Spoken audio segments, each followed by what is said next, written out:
저희들을 정말 주님의 은혜 안에 살게 하심을 감사를 드리옵나이다. 아멘. 또 우리들의 그 한 주간의 삶을 이 시간 다시 한번 돌아봅니다. 아버지 하나님, 참으로 이웃을 더 사랑하지 못하고 섬기지 못함을 아버지 고백합니다. 우리들의 그 욕심 때문에 또 이웃에게 또 상처를 줬다면은 아버지 알게 모르게 지은 죄 있다면은 아버지 시간 모든 것을 다 주님께 고백하며 정결한 마음으로 주님 앞에 예배드릴 수 있도록 도와주시옵소서. 아버지 더욱더 말씀과 기도로 아버지 앞에 단단해지기를 원하옵나이다.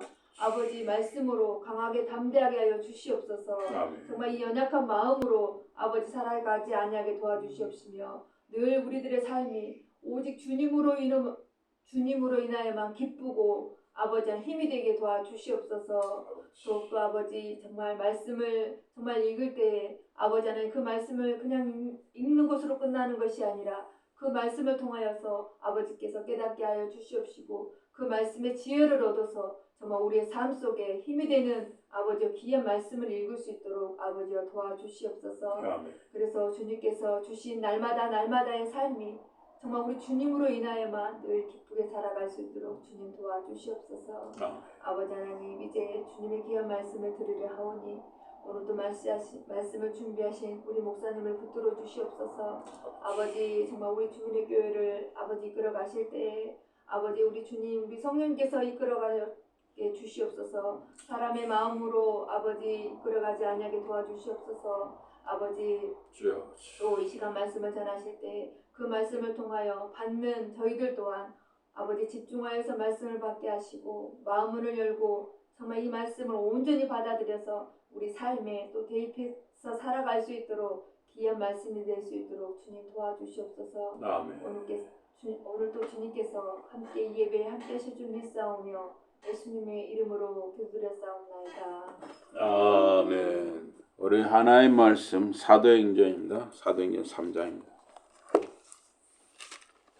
사도행전 3장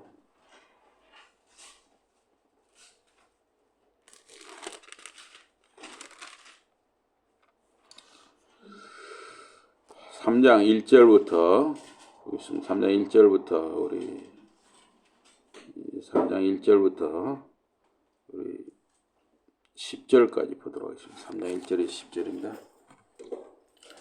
제9시 기도 시간에 베드로와 요한이 성전에 올라갈새 나면서 못 걷게 된 이를 사람들이 베고 오니 이는 성전에 들어가는 사람들에게 구걸하기 위하여 날마다 미문이라는 성전문에 두는 자라. 3절 여러분 같이 읽으십시오. 시작. 그가 베드로와 요한이 성전에 들어가는 형을 보고 구걸하라. 베드로와 요한과 더불어 주목하여 이르되 우리를 보라 하니 5절입니다. 그들에게서 무엇을 얻을까요? 바라보니 베드로가 이르되 은과 금은 내게 없거니와 내게 있는 이것을 내게 주노니 나사렛 예수 그리스도의 이름으로 일어나 걸으라 하고 일으키니 그가 발목이 뻗습니다. 뛰어서서 걸으며 그들과 함께 성전으로 들어가면서 그 기도하고 뛰기도 하며 하나님을 찬송하니 다 종도합니다. 그가 본래 성전 미문에 앉아 구걸하던 사람인 줄 알고 그에게 일어난 일로 인하여 심히 놀랍게 여기며 놀라니라. 아멘. 오늘 말씀 제목이 베드로입니다. 베드로는 예수님을 이 3번 부인한 사람이었습니다. 그러나 부활하신 예수님께서 이 베드로를 회복시키시고 오순절 성령 강림 후에 초대교회를 세우는데 베드로가 쓰임 받았죠. 여기 어느 날 오후에 오후 3시쯤 베드로와 요한이 성전으로 가고 있었습니다. 그 시간은 성전에서 기도하는 시간이었습니다. 기도하러 가고 있었다는 것이죠. 그래서 야고보, 게바, 요한, 게바는 베드로와 같은 이름입니다. 야고보, 게바, 요한은 기둥과 같이 여겨졌던 3사람이죠. 그래서 게바나 베드로는 이 바위란 뜻이에요. 바위 또는 반석. 예수님께서는 12 제자들 중에 베드로, 야고보, 요한 이 세 사람을 가까이 하셨습니다. 근데 이 세 사람 중에 야고보가 가장 먼저 순교를 당했죠. 그래서 사도 베드로와 요한 이 두 사람이 시간을 정해서 성전에서 기도를 했습니다. 우리가 시간을 정해서 기도하거나 또 수시로 기도하는 거, 이게 아주 신자의 삶에 참 중요하죠. 중요합니다. 기도는 호흡이고 말씀은 양식이다 그러잖아요. 베드로, 요한처럼 성전이든 예배당이든 집이든 언제 어디서든 기도하는 일이 신자에게 늘 있어야 합니다.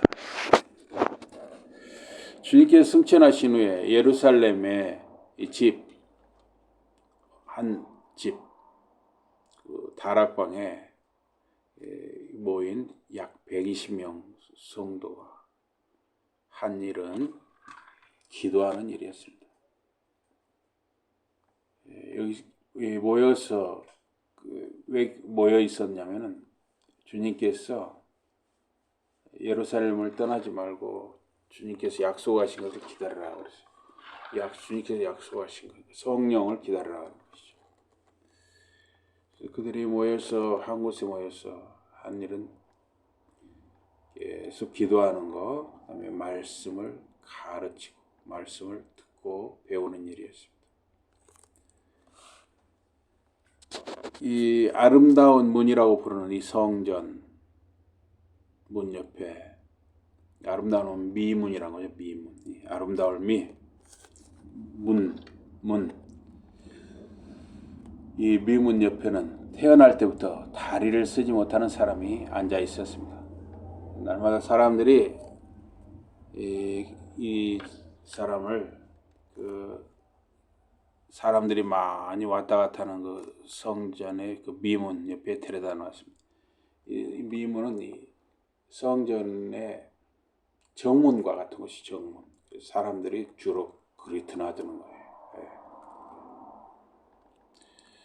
그래서 이 사람은 죽을 때까지 걷지를 못하고 성전 정문에서 구걸하여 살아야 했던 사람입니다.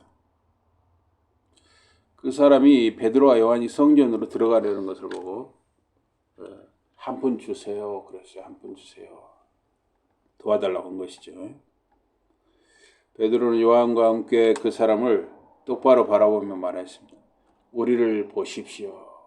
우리를 보십시오. 그 사람은 뭔가 줄란가 보다 하고 돈을 주려는 줄 알고 두 사람을 바라보았습니다. 베드로가 말했습니다. 내게 은이나 금은 없습니다. 돈이 없다는 것이죠. 나는 돈이 없습니다. 그러나 내게 있는 것을 드리겠습니다. 나사렛 사람 예수 그리스도의 권능으로 일어나 걸으십시오.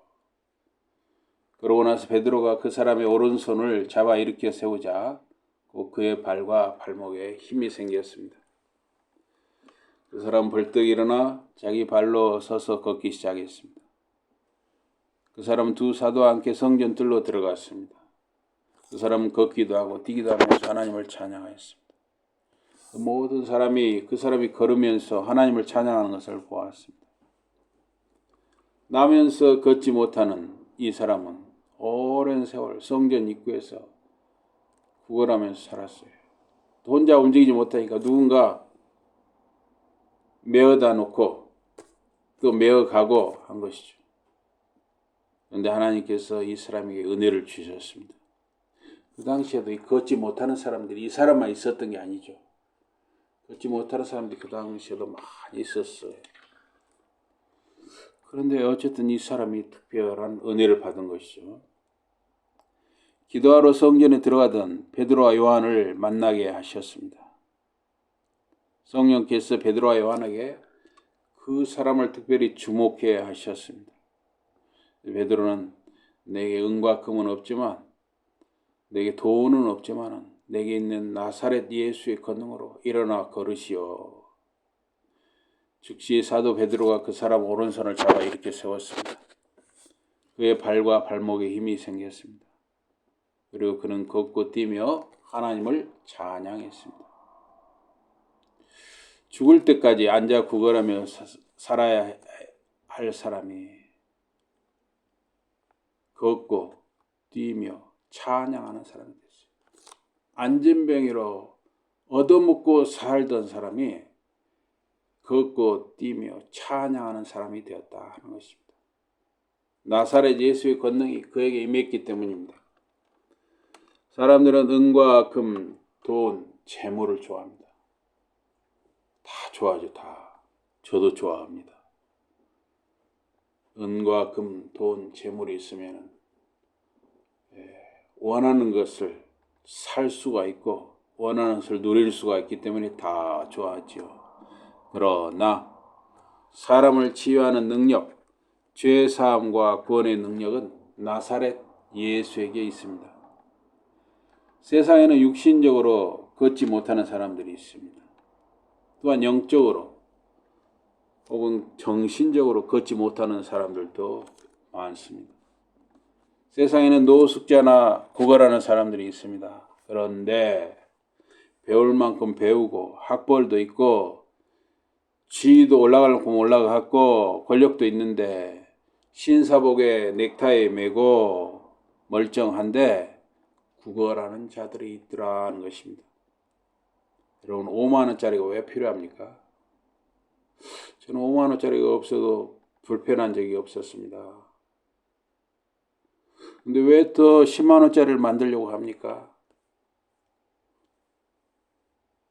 조선일보는 잊을만 하면 10만 원짜리를 딱 떠보려고 간보려고 딱 기사에 올리잖아요. 이러저러해서 이제 10만 원짜리가 필요하다. 근데 저는 개인적으로 5만 원짜리나 10만 원짜리가 전혀 필요하다고 생각하잖아요. 필요하면 자기 합수표 끊으면 되잖아요. 왜 자기 합수표 끊으면 되는데 왜 10만 원짜리를 만들려고 합니까? 검은 돈, 뒷돈을 거래하는 사람들이 많기 때문입니다. 판사나 검사 혹은 변호사가 5만 원 다발에 매수되는 경우가 없습니까? 며칠 전에 주일날 며칠 전에 장례식을 갔다 왔어요. 부산까지. 들었어요. 그 지역에 누군가가 하여튼 그 지역에 누군가가 억울한 일을 당했는데 변호사를 샀어요. 근데 변호사를 그 회사에서 매수를 해버린 거예요.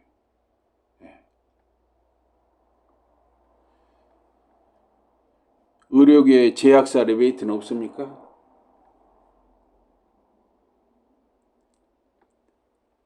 재계, 정계, 군벌, 학계 등 곳곳에 이익을 더 얻고자 검은 돈 5만 원 다발이 오가는 것은 없습니다. 사육신, 겉모습 멀쩡해 보이는데 마음이 병든 자들, 영혼이 죽은 바 된 사람들이 많이 있습니다.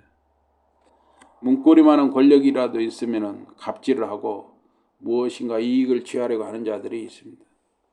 그들처럼 검은 돈을 좋아하는 자들이 진짜 안진뱅이 거지들이 아니겠습니까? 또한 어른이 되어도 정신적으로나 육체적으로, 신앙적으로, 경제적으로 스스로 서지 못하고 부모나 다른 이들을 의존하는 안진뱅이 같은 사람들이 있습니다. 요새 이 10대, 20대 중에 말입니다. 일본에도 그런 사람들이 많다는데 그걸 히키코모리라고도 하는 것 같아요. 집에서 그냥 자기 방에만 처박혀 있는 거예요. 게임이나 하고 아무것도 안 하고. 우리나라에도 그런 경우가 있다는 거예요. 사람들은 그가 늘 아름다운 문 옆에 앉아서 구걸하던 사람인 것을 알았습니다. 사람들은 그에게 일어난 일을 보고 몹시 놀라서 어리둥절해졌습니다. 그 사람은 베드로와 요한의 곁을 떠나지 않았습니다. 그 사람이 나은 것을 보고 모든 사람이 놀라서 솔로몬 행각이라는 곳에 베드로와 요한에게 몰려왔습니다. 베드로가 그 사람들을 보고 말했습니다. 이스라엘 형제 여러분, 어찌하여 이 일에 놀라십니까? 어찌하여 여러분은 우리에게 무슨 능력이 있어서 또는 우리가 하나님을 특별히 잘 섬겨서 이 사람을 걷게 한 것처럼 우리를 바라보십니까? 사람들은 이적이 일어나면은 그 어떤 사람에게 주목하는 경우가 많아요. 그래서 이 신유은사 이런 걸 하는 사람들은 참 조심해야 됩니다. 하나님의 영광을 자기가 가로채고 그걸 이용해서 이렇게 공갈 협박을 해서 돈을 걷는 경우가 있어요. 특히 이단 사이비가 그런 일을 많이 하죠. 베드로는 그 사람이 걷고 뛰고 찬양하게 하신 분이 하나님이시라는 것을 증거하는 설교를 했습니다.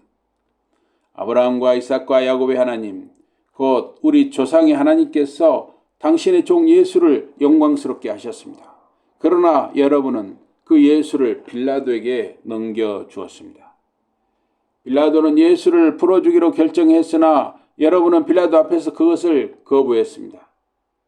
여러분은 거룩하고 의로운 분이신 예수를 거부하고 그분 대신 살인자를 풀어달라고 빌라도에게 청했습니다.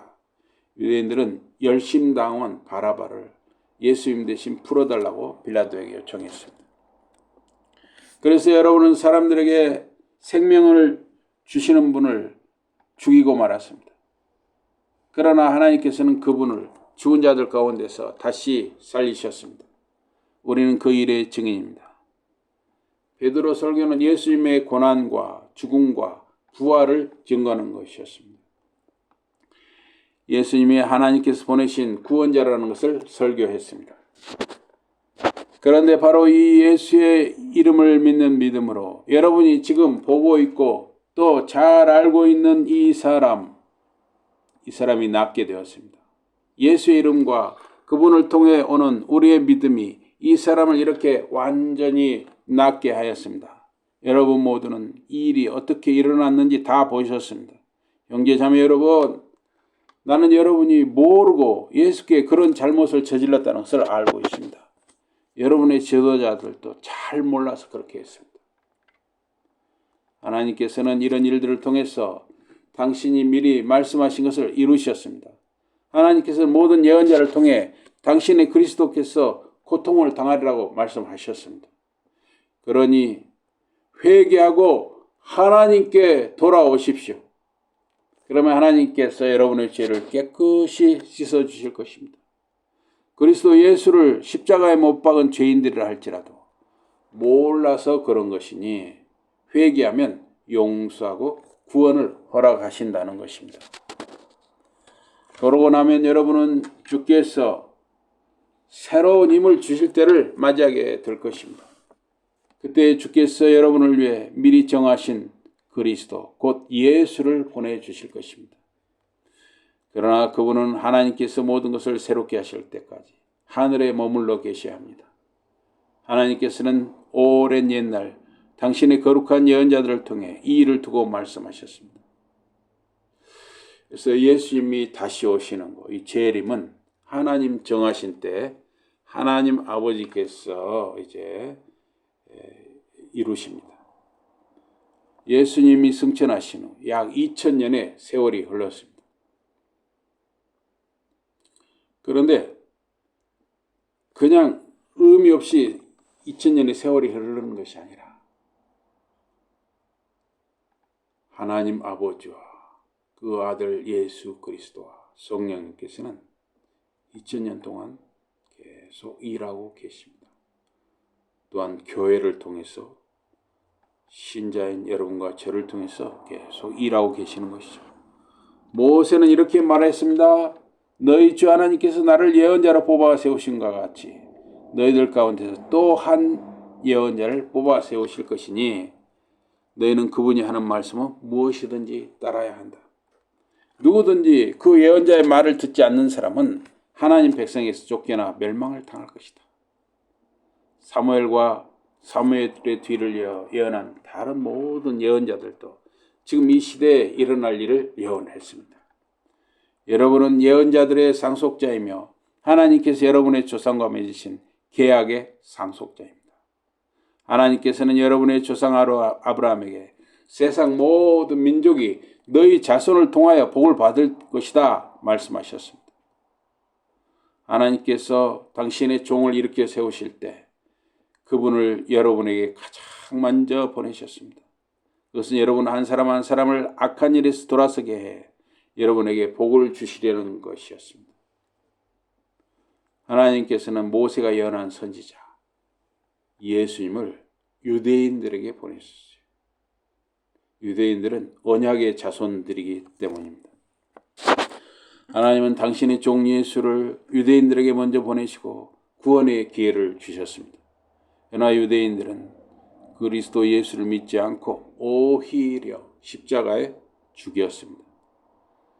사도 베드로는 그들이 모르고 한 일이니 지금이라도 회개하고 나사렛 예수 그리스도를 믿으면 구원을 얻을 것을 말했습니다. 그러나 유대인들이 믿지 않으니 주 70년 로마 군대에 의해 유대아와 예루살렘이 망했습니다. 유대인들은 약 2000년 동안 세계 각 나라를 떠도는 유랑 생활을 해야 했습니다. 1945년에 팔레스타인 땅에 이스라엘이 기적적으로 하나님의 섭리 가운데 다시 세워졌습니다. 그러나 여러분 2024년 현재 이스라엘의 모습을 보시기 바랍니다. 그들에게서 하나님 나라 백성의 삶이 드러나고 있습니까? 그들은 이 가자 지역에 이 팔레스타인들을 그 테러를 저질렀다는 것 때문에 지금 전쟁을 하는데 이건 전쟁이 아니라 사실은 학살입니다. 그들은 비교를 하면 낫으로 싸우는데 이스라엘은 전투기로 싸우고 탱크로 싸운단 말이에요. 이건 전쟁이 아니라 학살입니다. 물론 테러는 나쁜 것입니다. 그러나 현재까지 결과를 보면 이스라엘 사람이 1명 죽을 때 팔레스타인 사람들 10명이 죽었어요. 이스라엘 사람이 1000명이 죽었다? 팔레스타인 사람들은 10,000명이 죽었습니다. 또 그들이 살던 모든 삶의 터전을 다 폭격을 해버렸어요. 그들에게서 하나님의 백성의 사랑과 자비가 나타나고 있습니까? 여러분, 그들은 이제 이스라엘이 아닌 것입니다. 이스라엘은 교회예요, 교회. 하나님의 언약은 이제 교회를 통해서 이어지는 것입니다. 만약에 교회마저도 자비와 사랑이 없다면 교회도 하나님의 언약 백성이 될 수 없어요. 교회는 언약 백성이고 영적 이스라엘입니다. 하나님 나라는 나사렛 예수를 주님으로 믿는 교회를 통해 진행되고 있습니다. 베드로와 요한이 사람들에게 이야기하고 있을 때 제사장들과 성전을 지키는 경비대장과 사두개파 사람들이 몰려왔습니다. 그들은 화가 나 있었습니다. 베드로와 요한이 사람들을 가르치고 예수의 부활에 관한 이야기를 하면서 죽은 사람들의 부활을 선포하고 있었기 때문입니다. 그들은 베드로와 요한을 붙잡아서 이튿날까지 감옥에 가두었습니다. 이미 저녁 때가 다 되었기 때문입니다. 복음을 전하는 것은 환난과 핍박으로 돌아오는 경우가 많습니다. 세상은 어둠의 일을 좋아하기 때문입니다. 우리가 하나님의 말씀대로 산다는 것은 때로는 고통스러운 일이에요. 우리가 하나님의 백성, 하나님의 자녀로 산다는 것은 하나님이 우리 각자에게 주어진 자리를 지킨다는 것은 고통스러운 일입니다. 예수님 자신이 십자가에서 그렇게 고통을 당하시고 죽으셨어요. 그런데 그걸로 끝났다면 우리는 소망이 없죠. 그 죽음을 이기시고 부활하신 것입니다. 승천하신 것이죠. 그러나 베드로와 요한의 말을 들은 사람들 가운데 많은 사람이 그 말을 믿으니 남자 어른의 수가 약 5,000명으로 늘어났습니다. 베드로는 예수님을 모른다고 3번 부인한 사람이었습니다. 그럼 베드로를 부활하신 예수님이 갈릴리 바닷가로 찾아가 만나 주셨습니다. 내가 나를 사랑하느냐? 베드로에게 3번 물으셨습니다. 베드로가 주님을 사랑한다고 답하는 그 3차례에 걸쳐서 내 양을 치라, 내 양을 먹이라 당부하셨습니다. 예수님은 3번 주님을 부인한 베드로를 용서하시고 회복시키시고 주님 양을 치는 사명을 맡기셨습니다. 주님께서 승천하시면서 주님 약속하신 것을 예루살렘에서 기다리라고 하셨습니다. 약 120여 명의 성도들은 날마다 성령 강림을 기다리면서 함께 기도했습니다. 말씀을 가르치고 듣고 배웠습니다. 예수님을 모른다고 3번 부인한 베드로가 예수님 승천 후에 오순절 성령 강림 후에 설교하니까 믿는 남자 수가 5천 명이었습니다. 여자와 아이들, 노인들을 합하면 약 2만 명이 베드로 설교를 듣고 예수를 믿었습니다. 베드로는 어떻게 이런 변화를 얻은 것입니까? 베드로는 어떻게 안전뱅이가 일어나 걷고 뛰게 했습니까? 베드로는 약 3년 동안 예수님과 다른 제자들과 함께 가르치고 전파하고 치유하는 삶을 보고 듣고 배웠습니다. 그러나 베드로는 예수님이 잡혀서 고난당하실 때 3번 모른다고 부인했습니다. 죽음이 두려웠기 때문입니다. 부활하신 예수님은 베드로를 만나시고 회복해 주시고 주님 양을 치는 사명, 말씀을 성도에게 먹이는 일을 부탁하셨습니다. 말씀과 기도로 기다리던 베드로와 약 120명 성도는 오순절 성령 강림을 체험했습니다. 베드로는 성부, 성자, 성령의 능력을 힘입고 예수님 고난과 부활을 전하는 사람이 되었습니다. 이제 죽음을 두려워하지 않는 사람이 되었습니다. 안전뱅이가 일어선 것은 베드로를 통해 역사한 성부, 성자, 성령의 권능이었습니다. 2024년 6월 현재를 사는 저와 여러분이 살 수 있는 길은 무엇입니까? 2000년과 지금 우리가 살 수 있는 것은 그 답은 똑같습니다. 기도와 말씀인 것입니다.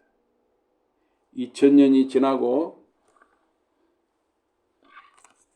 세상이 속도 있게 변하지만 결국 2000년 전이나 2024년 현재나 우리가 사는 비결은 기도와 말씀입니다. 기도와 말씀에 우리가 깊이 들어갈 때 그에 우리 성부, 성자, 성령께서 함께 역사하실 때 우리가 살 수가 있는 것입니다. 제가 실제 있었던 일이에요. 하나 말씀드리고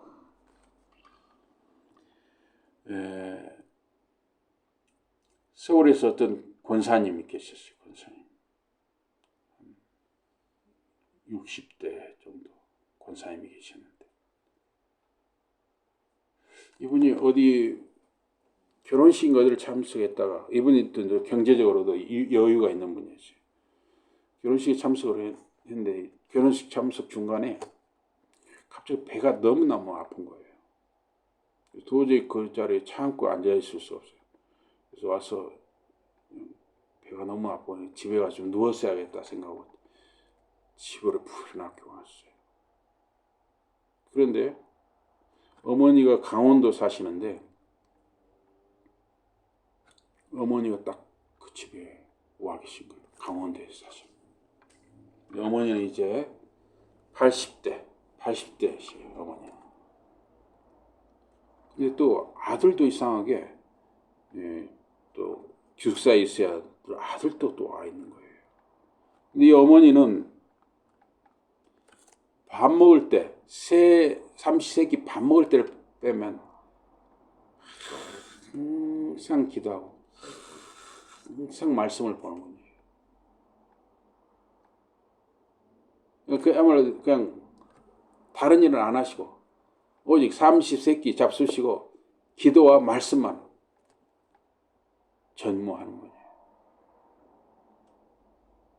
그런데 딱 그 어머니가 우리 모처럼 우리 셋이 모였으니 예배를 드리자 그러는 거예요. 그래서 예배를 그 어머니가 인도하시고 예배를 딱 드리고 나서 그 딸 권사님한테 그러는 거예요. 지금도 배가 아프냐? 배가 아프다고 그랬어요. 그러니까 어머니가 등을 촥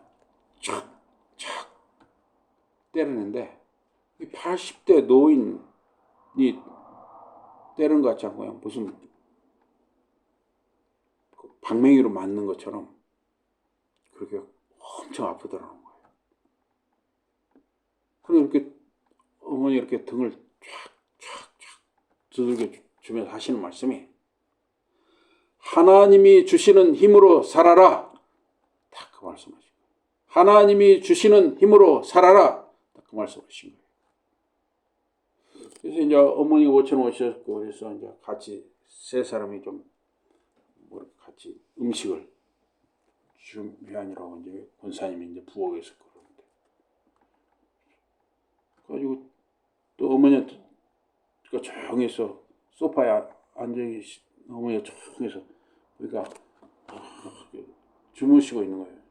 주무시느라고 가만히 보니까 돌아가신 거예요. 예. 그 권사님이 이제 그런 실제로 일어난 건데 그런 간증을 하셨다는 거예요. 예. 여러분과 저도 하나님이 주시는 힘으로 살 수 있는 것입니다. 하나님이 주시는 힘. 기도와 말씀. 물론 우리가 여러분 제가 항상 이야기하죠. 일반 은총과 특별 은총.